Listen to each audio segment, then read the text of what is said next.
Well, good morning, Vineyard. How are you guys? Are you awake? Highlands, are you awake? I know you are.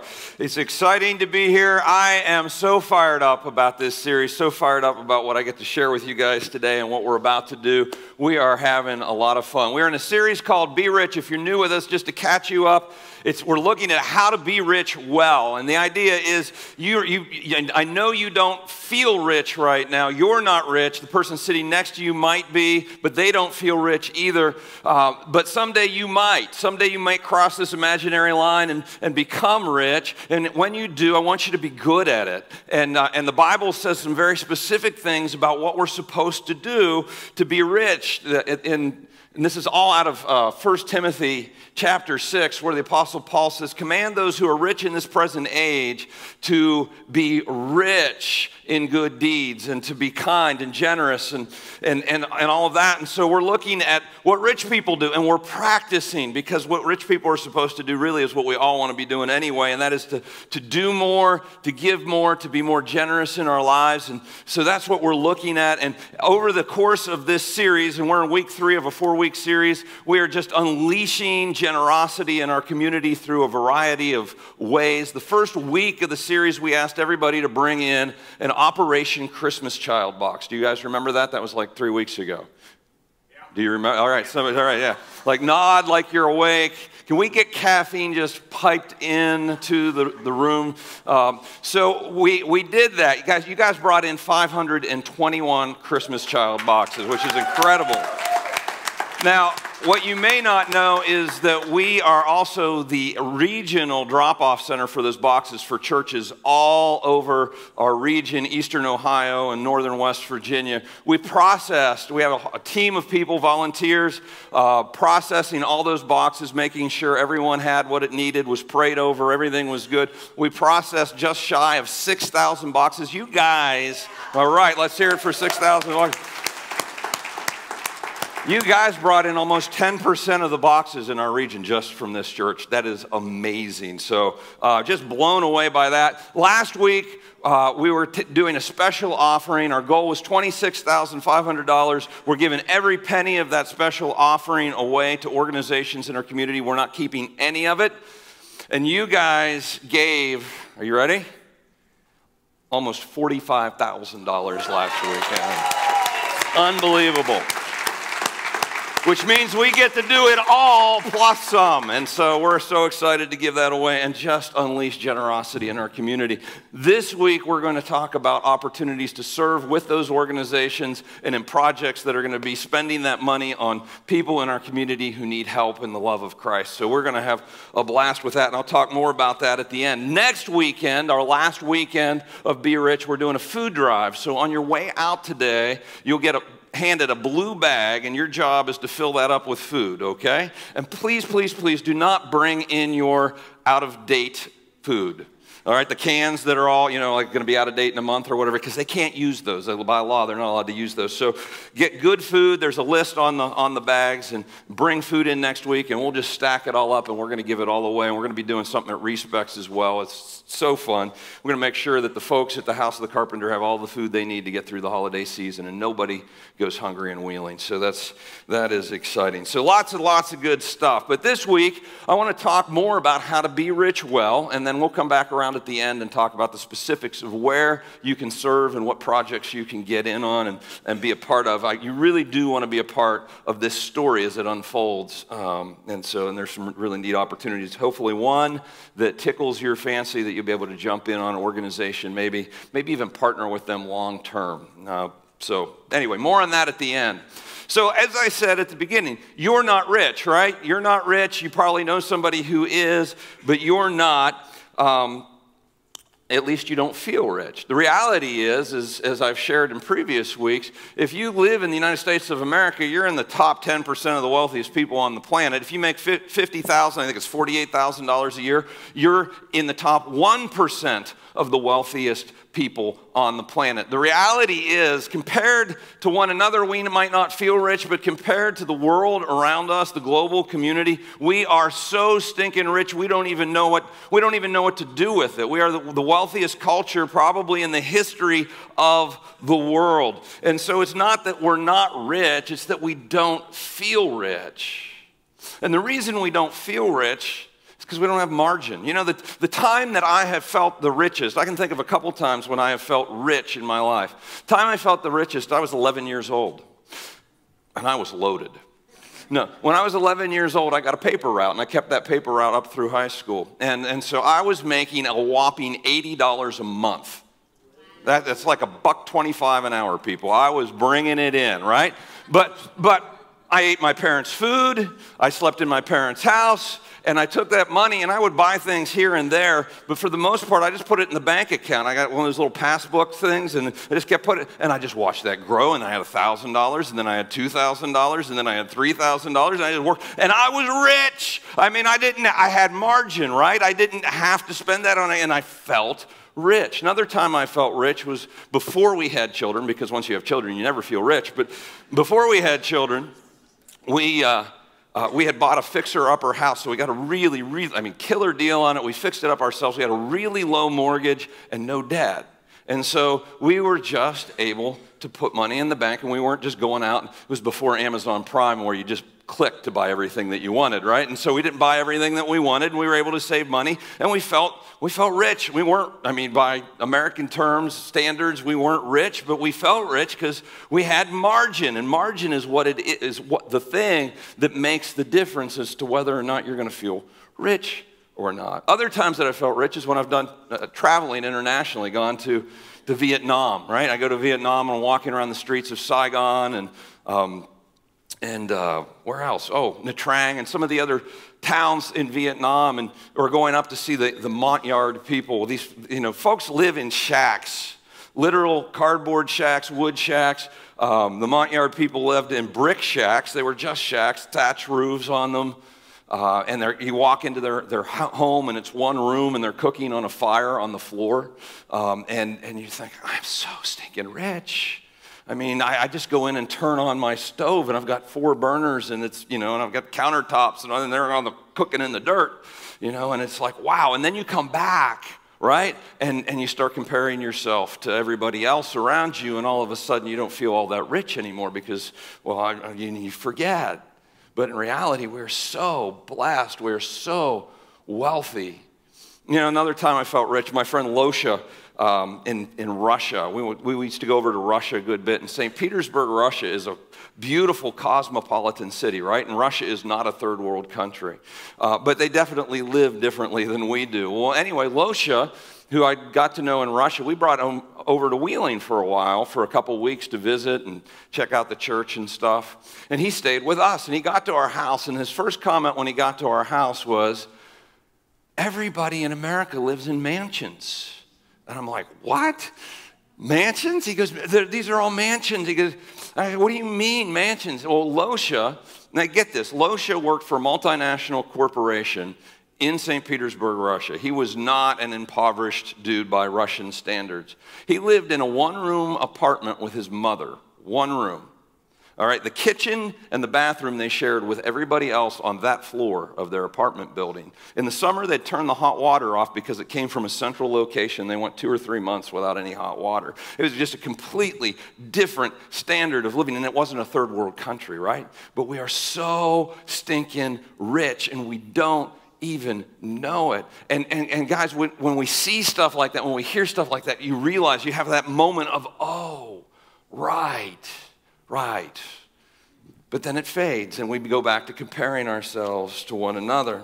Now, last week we talked about the side effects of wealth. We talked about the fact that we have this discontentment that when you start to get more, you want more. Wealth is kind of an appetite, and so we get this discontentment, and then we always feel like, well, I need to upgrade, and we get into that upgrade cycle, and so we spend money that we don't need to spend because we need the newest, greatest, latest thing, Yeah, and then the other thing is that we are inclined to hoard. We have this situation where our hope migrates from God, like our hope in the provider of all things to the things that he's provided. Our hope migrates over to our stuff. And when that happens, we close our hands around what we have, and we begin to believe that everything we've been given has been given for our use. And then we're just really bad rich people. Like we don't do rich well because we're trying to save our way to safety, and we can't do that. And so today what I want to talk about is, how do you keep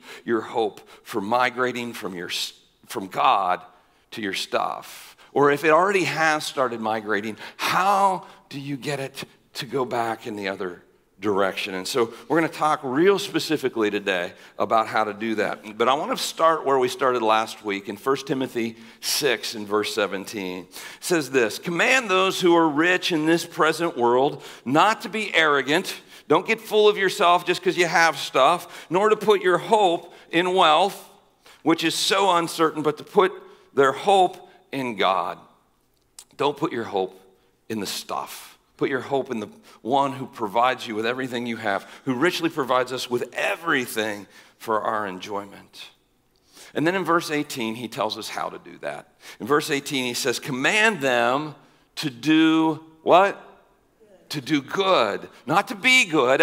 All Christians are supposed to be good, right? We're all supposed to be good, and not to do good in an average way, but to do good in a way that only rich people can do good. Rich people have resources that non-rich people don't have, and so we can do good on a whole nother level. We have the capacity to do so much good if we will apply ourselves to that endeavor. And he says to be rich in good deeds. Again, more than the average person, we're going to be rich in good deeds. Everybody's supposed to do good deeds. We are supposed to be over the top in good deeds, rich and abundant in good deeds. You know, one of the things that we're rich in, that rich people really have, that poor people don't, is an abundance of time. Like rich people, the more money you get, the more time you tend to get. Like we take for granted the fact that we can work 5 days and sleep 7 days inside. You know that? Most of the world, in Vietnam, they're working all the time just to put food on the table for that day. But we take for granted that we have, we get time off and we get vacations, we get all this other stuff. And when you have extra time or extra anything, what do you tend to do with it? Tend to waste it, right? And so I don't think we have our minds around how much extra time we have. If you were to work 60 hours a week, some of you work 60 hours a week, most of you don't. If you were to sleep then 8 hours a night, that leaves you with 52 hours a week of extra time to do whatever you want with. What do you do with that time? How many people are binge watching Stranger Things? I'm just saying. All right. Guys, we have rich schedules, and our extra time gets consumed on us, just like our extra money tends to get consumed on us. But good rich people take that time, and they'll portion a portion of it off, and they will serve other people. They are rich in good deeds. And this is why we provide service opportunities at church, ongoing, and as we're going through this Be Rich series, it's why we are providing these service opportunities for you to engage and to practice being rich. Because once you taste the joy of serving other people, you're going to want to do it again, and you're going to want to do it again. Don't forget how awesome it is to serve other people. And guys, most of us have been blessed with the bandwidth and the capacity to do that. It's good stuff. And he goes on and he says, and to be generous and willing to share. Now he uses two terms there, generous and willing to share. They essentially mean the same thing. He is double emphasizing the fact that we are supposed to be generous, that we are to give, and not just to give like everybody else gives, but to give more than the average person, because we have been given more than the average person because we can. But American rich people give less on average. We do. The richer we get, the less we give proportionately or percentage-wise. The richer people in America give bigger dollar amounts, but they give smaller percentages. But in the kingdom of God, and in what really moves Jesus' heart, are percentages, and that sounds so clinical, doesn't it? Well, let me explain why. Because the more we get, the less we give proportionately means that we have all this bandwidth to do good and we're doing less good. It's an indication of where our hearts are and where our security lies. Does that make sense? Are you following me on that? If you can get your heart around this, it'll change everything for you. If you can get your heart around, I'm going to read a passage here in Mark about Jesus and a kind of this thing that happened.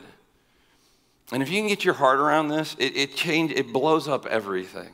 Because we think just, if we have more zeros at the end of our check, at the end of our giving, then that's good. But Jesus is looking for a bigger portion of our hearts as we are blessed.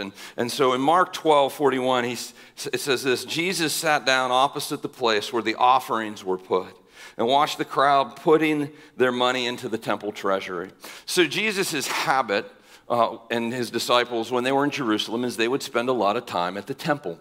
And in the temple, they did their offerings a little different than we do. They didn't pass buckets. They had this receptacle in the middle of the temple, and people would go, and they would bring their offerings that come from all over the country, and they would bring sacrifices, and they'd make their sacrifices, and they'd bring their offerings, and they would put them into this receptacle. And so Jesus and his disciples are hanging out across from this receptacle, just kind of watching as people put stuff in. And it was kind of obvious what they were putting in. They didn't write checks in those days, and they didn't swipe credit cards or debit cards, so they could actually see what people were putting in. Here's a gold coin, here's a silver coin, here's this, here's that. And so they're watching this unfold. And it says many rich people threw in large amounts. They came and they put in, $1,000, $5,000, $10,000, $50,000. Maybe they threw in some real estate, or they threw in some stock or whatever. They're putting in lots and lots of stuff. And it says, but a poor widow came and put in 2 very small copper coins worth only a few cents. Those coins were the smallest denomination that they had, and they were worth about 3 minutes of a workday. So in reality, in today's money, it would have been worth about 85 cents. So this woman comes, puts in 85 cents. Jesus sees this happen after watching all these people put in big amounts of money. And it says, calling his disciples to him, Jesus said, truly I tell you, you guys have seen this. This caused Jesus to pause and call a time out. And he's like, look, truly I tell you, this poor widow has put more into the treasury than all the others. How can that be? How can that be? She put in 85 cents. All these other people were putting in big dollar amounts. How is that more? Well, in Jesus' economy, it is. The biggest giver in this scenario is the widow. Bigger than the guy who gave $20,000, bigger than the person who donated their farm or whatever else. Because Jesus was moved by the proportion of the gift, not the dollar amount. Because it indicates something about this woman's heart and her devotion to what God is doing. See, Jesus understands, as you do too when you stop to think about it, the more you have, the more you have the ability to do good, to be rich. And yet, poor people consistently outgive rich people in our country, percentage-wise, because poor people aren't under the illusion that they can save their way to safety. They're not even trying to do that. They're more open-handed.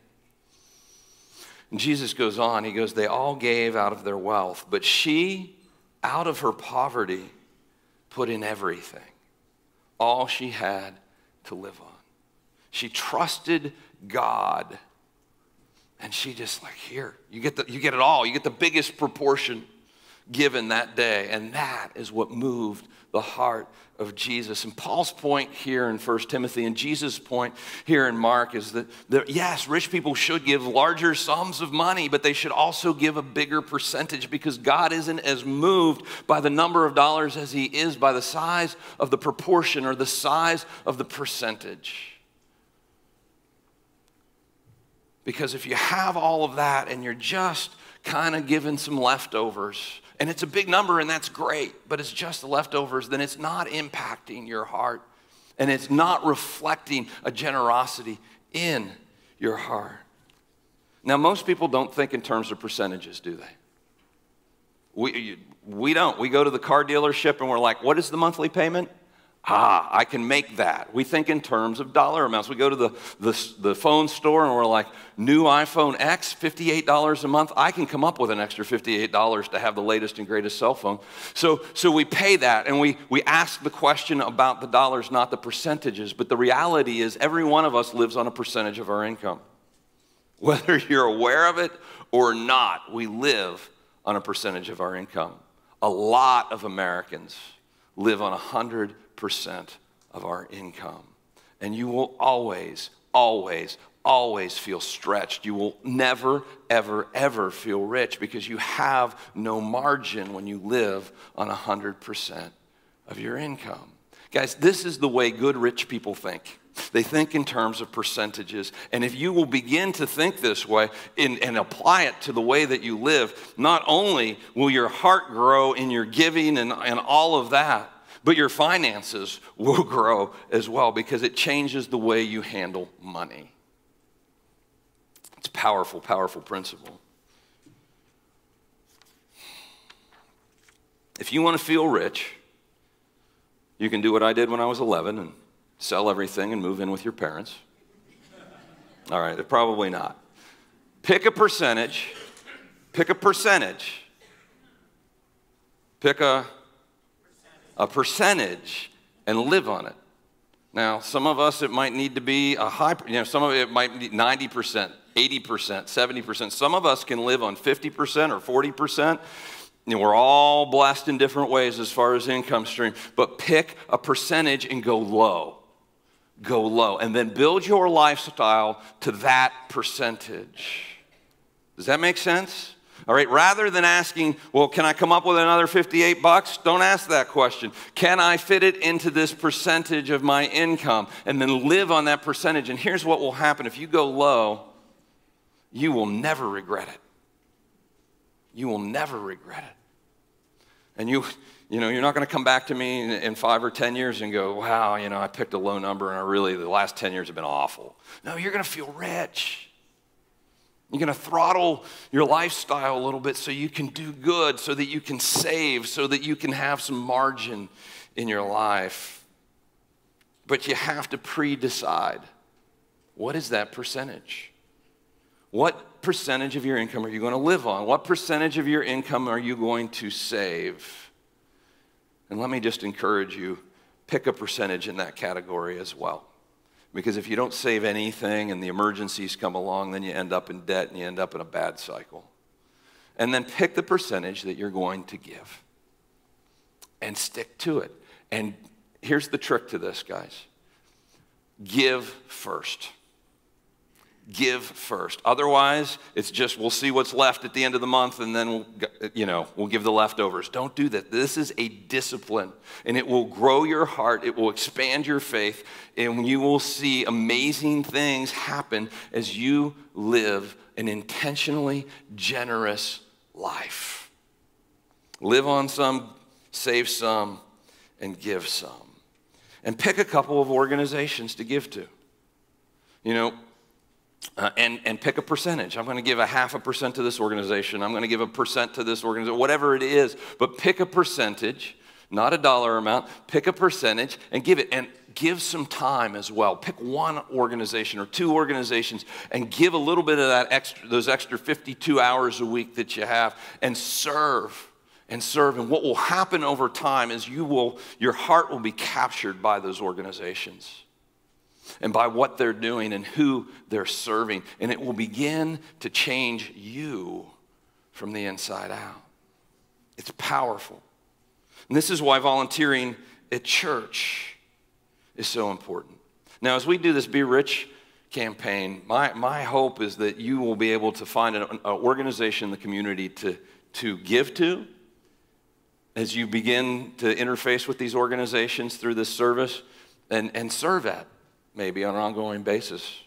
But this is why serving and volunteering at church is so important, because as you give and as you serve, it changes your heart. You become invested in what God is doing in the world and through his church and through his kingdom. And it's amazing. It changes your focus. It changes your heart. And it's intentional and it's pre-decided. You know, if we had spontaneous giving is great and spontaneous volunteering is great, and we should do that every once in a while. But if that's the main staple of your generosity, then you're missing it. If we had spontaneous serving and spontaneous giving here at church, we probably wouldn't be sitting here this morning. But we're here because people have pre-decided, I'm going to give and I'm going to serve. And so they give and they serve. And if it was all spontaneous and they woke up this morning, they're like, you know what? It's kind of a nice day. I feel like staying in bed.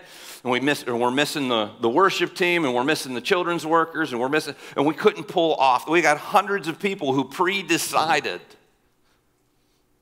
that they were going to give and that they were going to serve, and that's why we're able to do what we're able to do. That's why people who don't know God are finding God, and people who do are learning to follow him more and more, step by step, each and every day.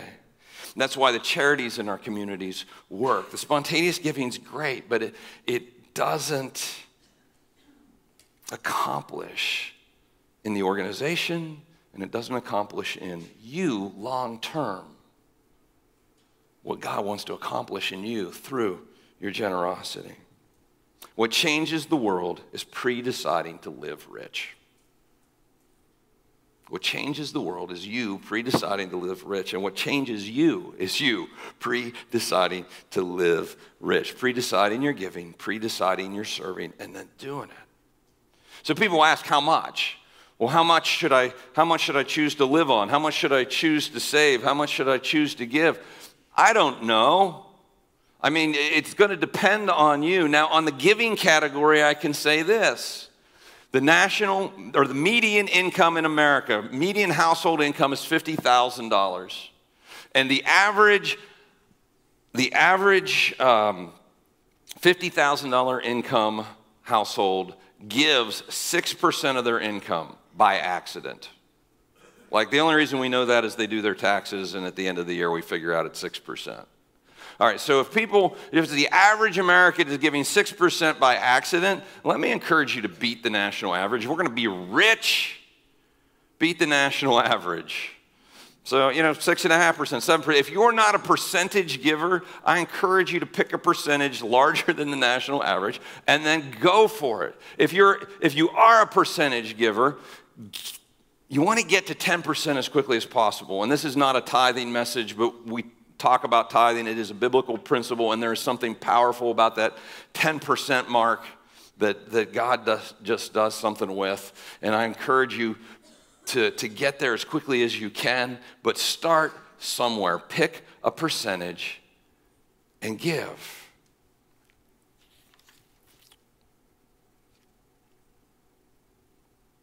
And something will begin to happen in your heart. And as your heart migrates towards your stuff and away from God, our generosity is the thing. Our intentional generosity, our pre-decided generosity brings our hearts back over to God. And our hope isn't in our stuff, because we see God come through and move in the midst of our generosity. And our hearts are transformed and captivated by the causes that we're involved in and by doing God's work here on this planet. 1 Timothy 6:17, let's read this again together. Command those who are rich in this present world not to be arrogant, nor to put their hope in wealth, which is so uncertain, but to put their hope in God, who richly provides us with everything for our enjoyment. Command them to do good, to be rich in good deeds, and to be generous and willing to share. And if you will, you will have something to show for all the extra time and all the extra money and blessing that you have been given at the end of your life. And if you don't, you won't. So give more, do more, pre-decide, write it down, pre-decide your giving, pre-decide your serving, get involved, and build out this extra that we have in our stuff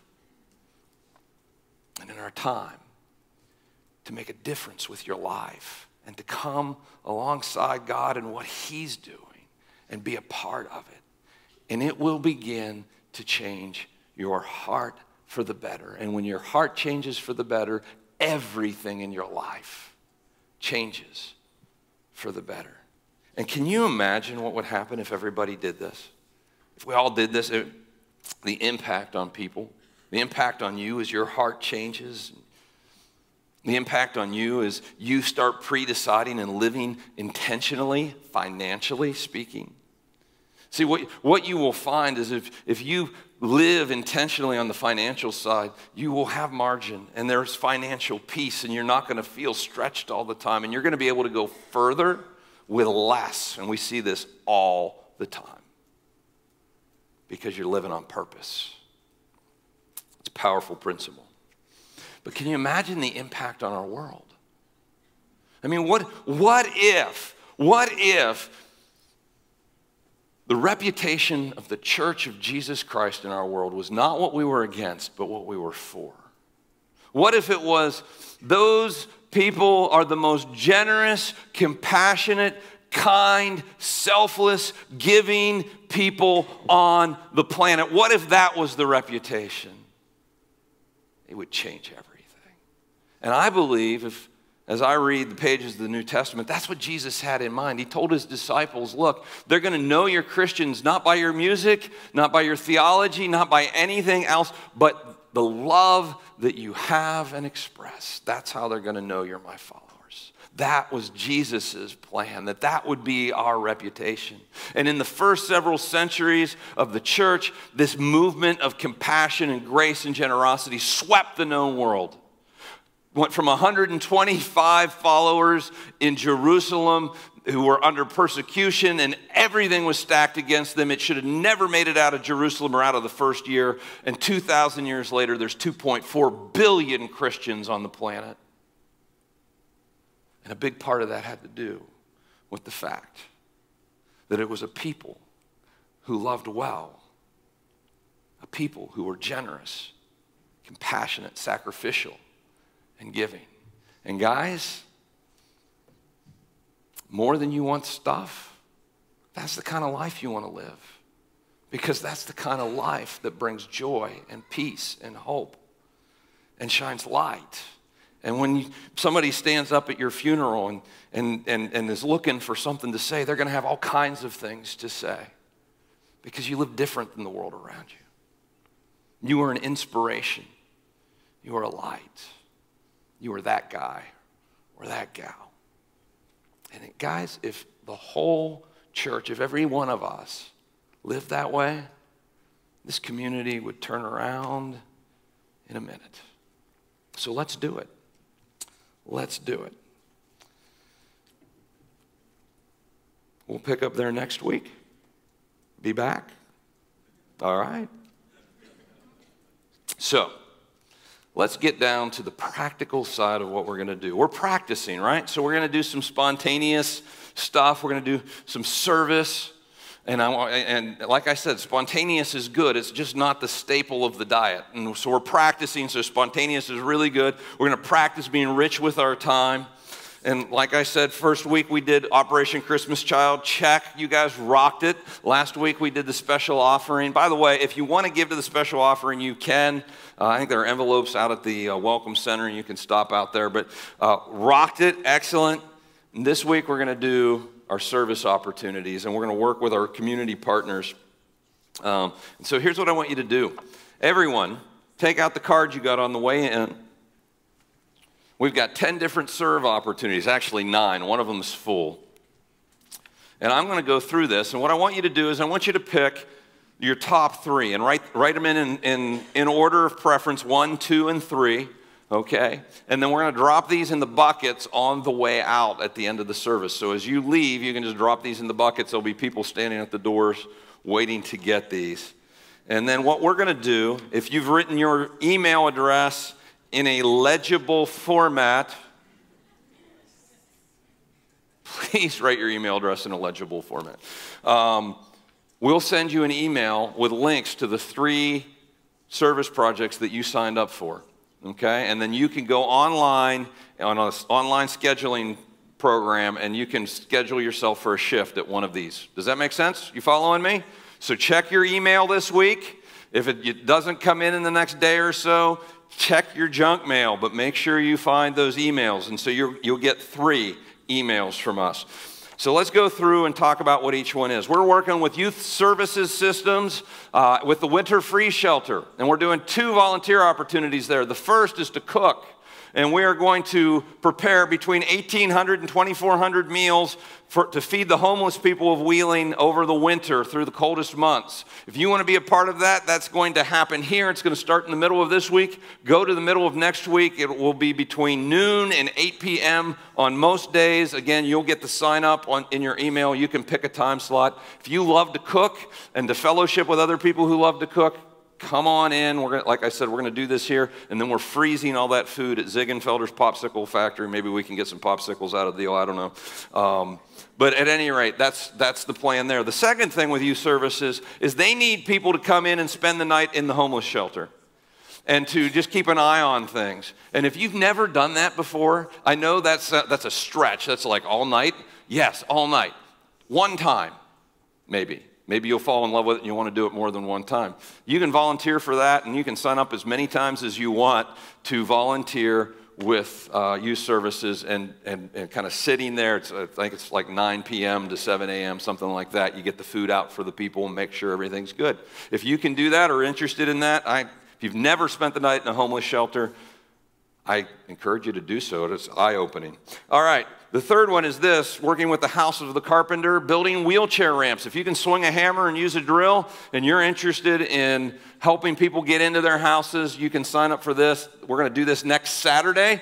We're going to install one in Martins Ferry, and we're also, at some point, either during the week or on the weekend, we're going to pre-build the sections of ramp 2. So if you're interested in doing that, just check that off. We'll get you the details in that email. And we're also doing our Stuff the Truck, our food drive for House of the Carpenter. So you guys are going to get those blue bags, and you're going to bring them in next week full of food. But we're also doing a food drive next weekend at Respect. So if you want to help people get their food, get food, collect the food, put it in the truck, and all of that, and you're interested, you can do a 3-hour shift next Saturday or Sunday. Mark that off, and we'll get you signed up for that. All right. The next one is Grow Ohio Valley. We're working with Grow Ohio Valley. We are writing the check to put a garden in, a sensory garden in at Madison School. This is such a great project. So we're writing the check, but we're also going to do the work. So next Saturday from noon to 4, we're going to do a build on about 5 of, I think, around 16 elements. And we'll be working on this over the winter. And then in the spring, we're going to go and put it in. And these sensory gardens are game changers, not just for kids with autism or kids on the ADHD spectrum, but kids who have dealt with traumatic instances. Did you know that there's a traumatic index, like childhood traumatic index, that schools keep track of? And the more traumatic incidences a child has as a young person, it's kind of indicative of what's going to happen as adults. I mean, there's a direct correlation. Nothing's written in stone. And they keep track of this across the state of West Virginia. Madison School is the highest level in the whole state of West Virginia of traumatic incidences with kids. And this garden is going to help them with that. So this is just a really cool thing to be able to do. It's a game changer when they can get them out into these environments, and it makes a difference in the classroom, and it makes a difference in their development. So if you're interested in doing that next Saturday, you can sign up and you can be a part of that ongoing. Again, we're going to put that in in the spring. All right, St. John's Home for Boys. We're taking an institutional environment that they spend most of their time in, and we are converting it to a more of a home atmosphere. And so that's going to be huge. That's next Friday night. If you do flooring, next Friday night, Saturday and Sunday, we're going to be working all weekend long to turn pretty big space around, and this is a really exciting project. We're going to bless the socks off those boys. So you can sign up for that. Just put a number there. St. John's Home for Boys, the second thing we're going to do is take the boys out for fun while we're working on their space. So they're not in the way, and we can kind of surprise them. And so that's full. Can't sign up for that. Just wanted you to know that was going on. And then a Christmas party for the boys. So we need a team of people on Sunday, next Sunday afternoon, evening, to decorate their whole facility for Christmas and then throw a Christmas party for the boys. And that'll be about a 4-hour block on Sunday, the December 3rd. If you're interested, mark that one off. And then Russell Nesbitt services. We're throwing a Christmas party for 60 special needs adults. That's happening on December 21st. We're buying all the presents. We're going to just make it a gala, and we need lots of people there to love on those folks. If you're interested and have a heart for them and for that situation, mark that one off. That's a very family-friendly event as well. And then the last one is this, and this is an easy one. It's a family-friendly one, and I think it will have a big impact on our community. We're partnering with the city of Wheeling to do cleanups in some strategic neighborhoods throughout Wheeling. And so that will be next Saturday morning, 9 to noon. We're going to meet here at the church and then go out to the community from there and just clean up the city of Wheeling, shine some light in the communities around Wheeling. So if you're interested in doing that or available next weekend, mark that one off. We may send you that one anyway in case the other ones do fill up, because these will fill up, and that one will just keep expanding and keep cleaning. So does that make sense? Everybody, mark down your top 3. Drop these in the bucket on your way out, and we are going to have quite a week. We're going to tell some great stories. And don't forget to pick up your Stuff the Truck bag on the way out as well. Let me pray for us. We'll have some special music while we're, not special music, we'll just have some music. It's not all that special. But we're going to play some music while you fill out your cards, and then you'll be dismissed whenever you're ready. Lord Jesus, thank you so much that you have provided for us so well. God, that whether we feel it or not at this point in time, that you have blessed us with so much. And God, I ask that you would just open up our hearts in generosity, not just in a spontaneous way, Lord, but in an intentional way. God, that our lives would reflect your light, would reflect your glory.